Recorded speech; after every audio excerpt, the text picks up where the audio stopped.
தினம் ஒரு தியானம். உன்னை பேர் சொல்லி அழைத்து அறிந்திருக்கிறேன். யாத்ராகமம் அதிகாரம் 33 வசனம் 17. ஆபிரகாம் ஒருவனாயிருக்கையில் அவனை அழைத்து ஆசீர்வதித்து அவனை பெருக பண்ணின ஆண்டவர். நான் உன்னை தாயின் வயிற்றில் உருவாக்கும் முன்னே உன்னை அறிந்தேன். உன்னை ஜாதிகளுக்கு தீர்க்கதரிசியாக கட்டளையிட்டேன் என எரேமியா தீர்க்கனுக்கு வந்த கர்த்தருடைய வார்த்தை. முன் குறித்தோரை அழைத்திடும் ஆண்டவர். அழைக்கப்பட்டவர்களை நீதிமான்களாக்கும் நீதியுள்ள தேவன்.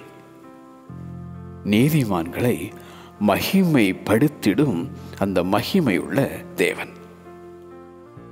தம்முடைய ராஜ்யத்திற்கும் மகிமைக்கும் உங்களை அழைத்த தேவனுக்கு நீங்கள் பாத்திரராய் நடக்க வேண்டும் என எழுதும் அப்போஸ்தலனாகிய பவுல்.